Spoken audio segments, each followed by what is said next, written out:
Good evening दोस्तों। तुर्की, जिसका इस समय नाम टर्की हो गया है, उसके शहर इस्तांबुल में बम ब्लास्ट हो चुका है।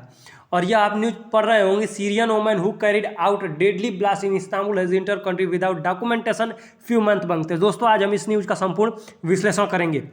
इस समय दोस्तों तुर्की जो है वह न्यूज में छाया हुआ है, क्योंकि उसके इस्तांबुल शहर में बम ब्लास्ट हुआ है। और यह ब्लास्ट लगभग 6 साल बाद हुआ है। मतलब इससे पहले जो ब्लास्ट हुआ था वह 2016 में हुआ था।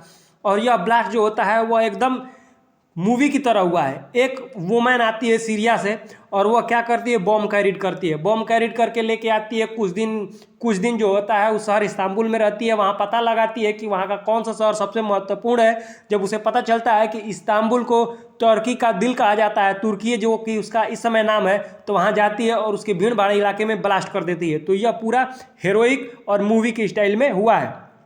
दोस्तों जो इससे पहले ब्लास्ट हुआ था वह 2016 में हुआ था।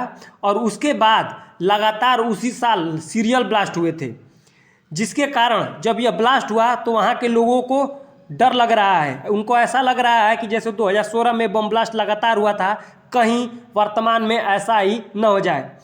इस वर्तमान ब्लास्ट में लगभग 81 लोग घायल हैं और 6 लोगों से ज़्यादा लोगों की मौत हो चुकी है। तुर्की के जो राष्ट्रपति हैं वह अर्दोगन है। ये आपको पता होगा तुर्की के राष्ट्रपति कौन है, अर्दोगन। और याद रखिएगा तुर्की की कैपिटल अंकारा है। अंकारा तुर्की की कैपिटल है, इस्तांबुल नहीं।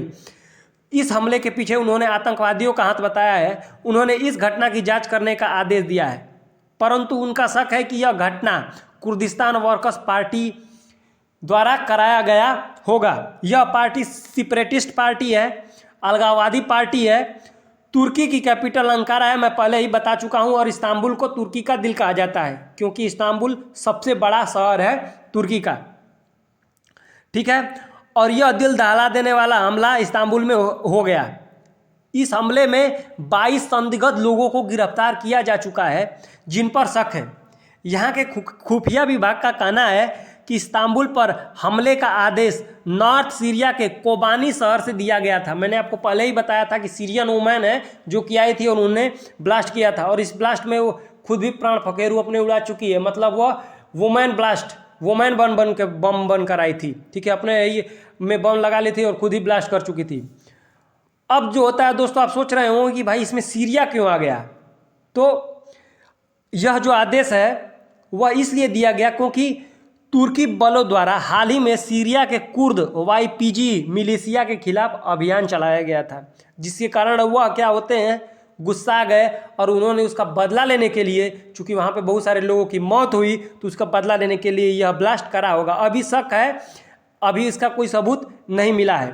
तो दोस्तों आपको बता दें कि तुर्की और सीरिया विवाद बहुत पुराना विवाद है। जैसे कि हमारा विवाद है भारत और पाकिस्तान विवाद। जिस तरह पाकिस्तान हमारे कश्मीर पर कब्जा कर रखा है और कश्मीर को क्या कहता है कि कश्मीर किसका है, कश्मीर पाकिस्तान का है, उसी प्रकार तुर्की ने सीरिया के लगभग 30 किलोमीटर के अंदर भाग तक कब्जा कर रखा है, जिससे वहाँ की जो सेपरेटिस्ट ग्रुप है वह उसे छुड़ाने का प्रयास करते हैं। और इसके तहत अक्सर लड़ाइयाँ होती रहती हैं एक दूसरे के बीच।